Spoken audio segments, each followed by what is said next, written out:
This is the ultimate question. What phone should I buy today? Not everyone has $1,000 to spend on a phone, but, well, this phone costs $1,300 new, so I'm not sure how well that line will work for this video. But it might be worth it to you. Either way, let's talk about it first. Should you buy the Samsung S10 5G in 2019? Hello everyone, this is Matt and this is Real World Review. Check out the social media above and check the description for some extras. Let's get started. Okay, so quick break. This is not a normal video format for this phone because it's only been out for a couple of months. The reason why this video is going to be set like this is because the Samsung Note 10 and Note Plus have been released, both in 5G format, making this phone somewhat a waste of money. With this said, it's not a complete waste. I'll explain in the next couple of minutes. Now, let's get started. The screen is an amazing dynamic AMOLED display. At 6.7 inches, this is a pretty large phone, but it's not too terrible. It's the same size screen as the OnePlus 7 Pro, as well as the phone size itself, except the phone is thinner and wider, both by a smidge. Just like a normal Samsung panel, the screen is super bright and super clear. The screen resolution is 1440 by 3040, making the phone slightly higher than 500 pixels per inch, and the edges are slightly curved, just like normal Samsung flagships. Side note, all of these scratches are on the included screen cover. It's a cool idea, but it also tries to convince people to buy another screen protector because it scratches really easily. The only issue that I have is the missing area on the screen. There's an oval for the two front cameras and a small sensor, but more on that later. I'm used to a screen like this, so I don't really have too much to say about it, but that's kind of what makes this so good. The screen is almost perfect. It's wide enough so your hands aren't cramped, yet tall enough to give you a big, clear image when needed. The issues that I see are pretty obvious with this stupid camera hole. I thought maybe I would get used to it, but it's frustrating to me. I get it, it makes the phone look newer and high-tech, but a pop-up camera design would have been a much better choice in my opinion. Still, this is an amazing looking screen, but watching media on the full screen can be a little bit annoying. Oh, the fingerprint scanner is the same ultrasonic scanner found in the Samsung S10, and it's alright. I'm not a fan of it because it seems slower and not as accurate as a regular scanner found in the OnePlus 7 Pro. At least that's what it seems like to me. Overall, I would say that having a full screen is the best, then a notch like the Essential phone, then a notch like the iPhone, and then the hole punch. I'm not a fan. This will be a very packed section because there's a lot to talk about. The processor is a Snapdragon 855 chip, just like the regular S10, as well as having 8GB of RAM. The software reacts well with this chip, but getting used to the software is something completely different.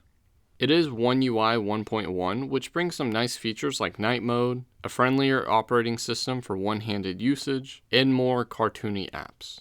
I hated this update when it came out and I'm still trying to get used to it, but it's not that bad. At least it's running Android Pie, as it should be. The phone comes in 256GB or 512GB of storage, and you will need to choose wisely because this huge phone does not support a memory card. The storage chip is also UFS 2.1, which is not as fast as 3.0, but it still allows the phone to be pretty fast. This phone is water resistant, but these little gaps that I see around here are definitely concerning. At least the phone still has a headset jack. The phone has Bluetooth 5.0, which is pretty normal by now. But the major thing is that this phone has 5G antennas built into it. This part kind of sucks for me because 1, the phone is normally Sprint and I'm not sure if T-Mobile uses similar bands, and 2, 5G is nowhere near where I live. In 2019, I would say that 5G would not be a reason to buy this phone. Speaking of speed, the phone supports super fast charging, which is generally 25-watt charging. Since the phone does support Power Delivery 3.0, I'm under the impression that the phone can theoretically support 36 watts of charging, but I haven't been able to test it. Still, that's a lot better than the normal 15-watt support on the normal Samsung S10s. All of this is done with USB-C port on the bottom, which happens to be USB 3.1. Then you have wireless charging, which supports 10 plus watts of charging. That's at least what Samsung says. Then, you can actually charge other devices wirelessly because the phone supports reverse wireless charging at about 9 watts. I mean, I'm not sure you would want to share part of your 4500 mAh battery, but you can do that if you want to. As for the battery itself, it will definitely last a day and possibly 2 days. With this said, if you use 5G, your battery life might be pretty bad. Playing games on this phone isn't that bad, but there is one thing that I noticed which is kind of strange, and that's the speakers. You might not notice it while playing games on this, but you may notice this when listening to music or watching videos. And what's going on is that the phone vibrates a lot. There are 2 loudspeakers on this phone, and even at lower volumes, the phone sort of vibrates because of the speakers. In most phones that have dual speakers, you can kind of feel the phone vibrating, but on this phone, it's very obvious. Another noticeable thing is that this phone does not have a few other options that previous phones did. With all the Samsung S10 and Note 10 variants, the pressure-sensitive home button is gone, something that the Samsung S8 and the S9 had, as well as the Note 8 and Note 9. Another weird one is that the heart rate monitor is missing from this phone. Not a huge deal, but it's weird because the S10 and S10 Plus have this sensor, but the S10e and the S10 5G are missing it. Spend too much, you lose a feature. Spend too little, you lose a feature. Now here is where the Samsung S10 5G stands out.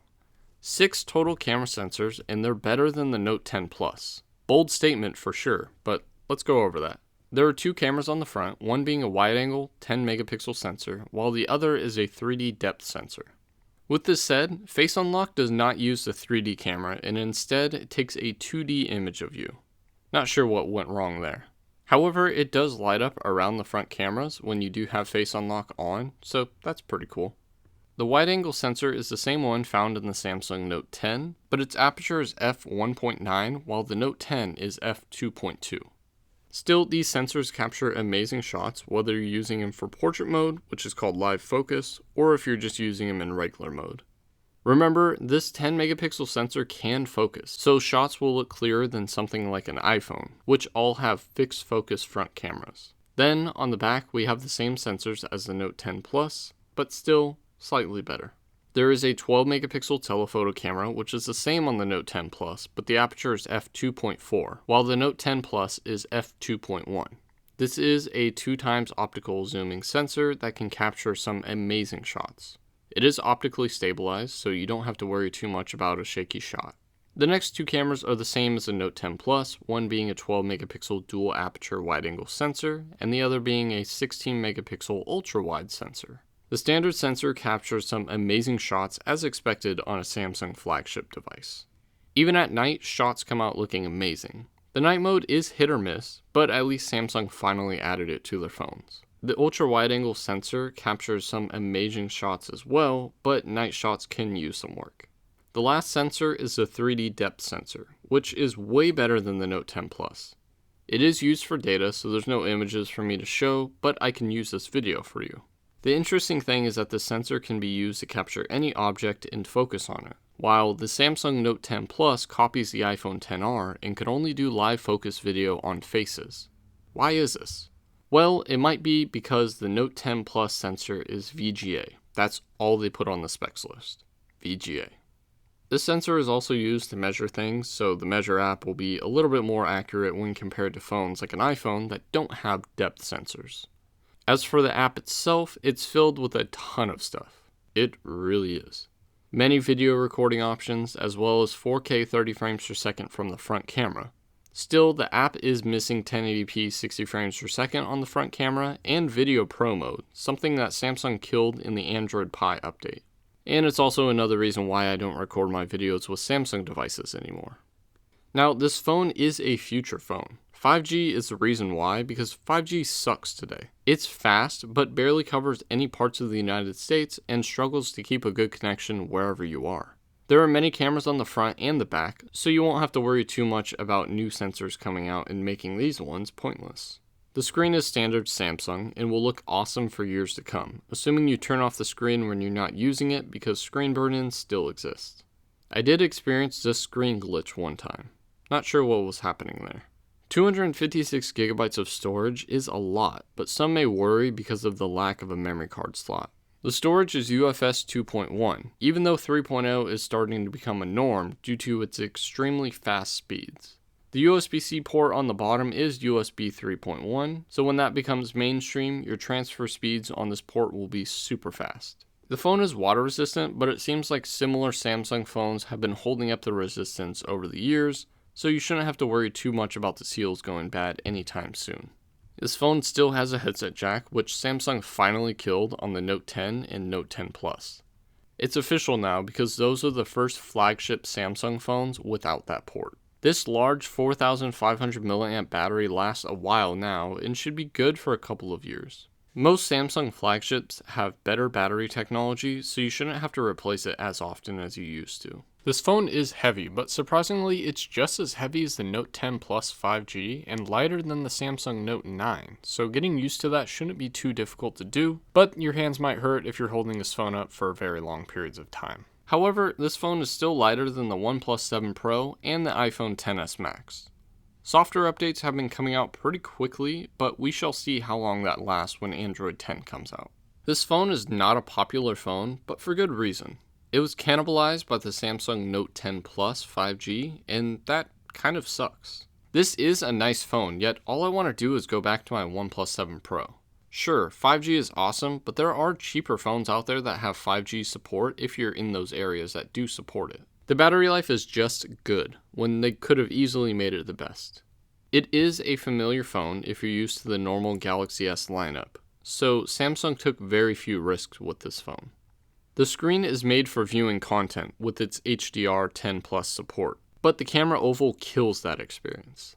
Also, Face Unlock and the fingerprint scanner are slow. I'm used to fast response times from my 7 Pro, and these are definitely slower on this phone. Also, I'm not a fan of this color, but this is one of the only options that you have. The phone comes in 2 colors, this weird silver and then black.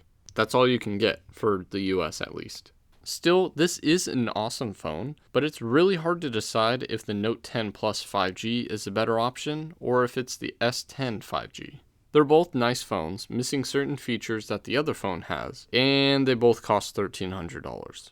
So, should you still buy the S10 5G in 2019? You tell me. And that's all I wanted to talk about. Hopefully you enjoyed this video, and be prepared for more videos in the future. If you have any questions, let me know in the comment section below or on Twitter at MattofRWR. And feel free to follow me on the social media listed above. Subscribe to my channel so you can see more review videos like this, as well as some repair videos. And hit that bell button to let YouTube know you're serious. Thanks for watching.